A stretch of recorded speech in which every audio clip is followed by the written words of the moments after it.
संविधान दिवस पर दिल्ली में होने जा रहे 2 दिनी किसान आंदोलन पर मध्य प्रदेश के कृषि मंत्री कमल पटेल ने निशाना साधा है। केंद्रीय कृषि कानून के विरोध में 26 और 27 नवंबर को होने जा रहे इस प्रदर्शन पर कृषि मंत्री कमल पटेल ने कहा कि कृषि कानून का विरोध राजनीति से प्रेरित है।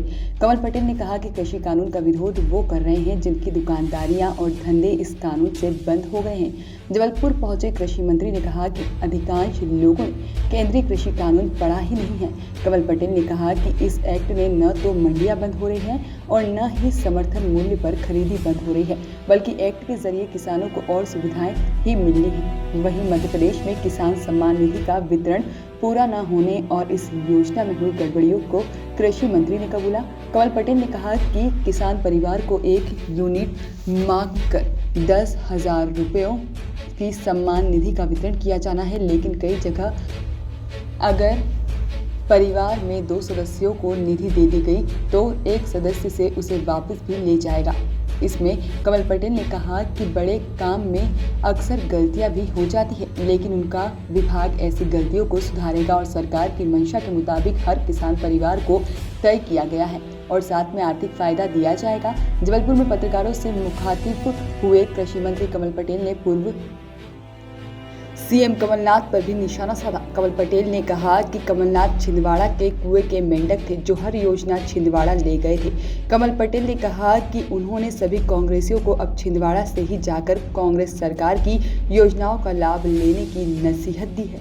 कमल पटेल ने आरोप लगाया है कि बीती सरकार ने किसानों के किए वादे नहीं निभाए, लिहाजा किसान अब हर जिले हर थाने में धोखाधड़ी की शिकायत दर्ज कराएंगे। 2018 का जो चुनाव हुआ, उस चुनाव में कांग्रेस ने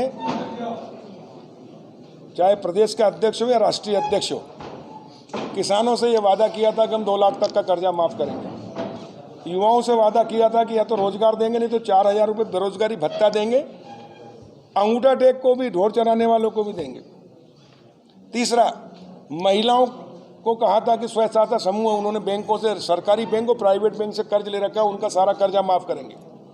और हमारी विधवा माताएं बहनें, बुजुर्ग, निराश्रित, वृद्धावस्था पेंशन वालों को जो 300 और 500 मिलते हैं, उसकी जगह 1,000 करेंगे। दैनिक वेतन भोगियों से कहा था कि तुमको रेगुलर करेंगे। अतिथि विद्वानों से कहा, सारे लोगों से वचन दिया था और उसी में सरकार बन गई। सरकार बनने के बाद मुख्यमंत्री के रूप में कमलनाथ जी ने शपथ लेने के 2 घंटे के अंदर मंत्रालय जाकर पहला जो हस्ताक्षर किया मुख्यमंत्री बनने के बाद कि मध्य प्रदेश के 48 लाख किसानों का 54,000 करोड़ का कर्जा 2 लाख तक का 31 मार्च 2018 तक का माफ किया जाता है। दस्तखत कमलनाथ, मुख्यमंत्री मध्य प्रदेश। उसके बाद में प्रमुख सचिव ने आदेश निकाला। ये पहला ही हस्ताक्षर झूठ के आधारित था, धोखे के आधारित था। मध्य प्रदेश के किसानों के साथ छल किया गया, 420 की गई षड्यंत्र पूर्वक, और इसलिए हमने कहा था इन पे 120 420 का मुकदमा कायम होना चाहिए। ये धोखा था किसानों के साथ। और इसलिए ज्योतिरादित्य सिंधिया जी, 6 मंत्री और 25 विधायकों ने कमलनाथ जी को धक्का देकर सरकार से गिराया। और हमने कहा था विधानसभा के उपचुनाव में कि अभी तो ज्योतिरादित्य सिंधिया जी और मंत्री 6 और 22 विधायकों ने धक्का दिया है कांग्रेस की सरकार को, कांग्रेस को, कमलनाथ जी और राहुल गांधी को। अब मध्य प्रदेश की जनता धक्का देगी और वो सही साबित हुआ।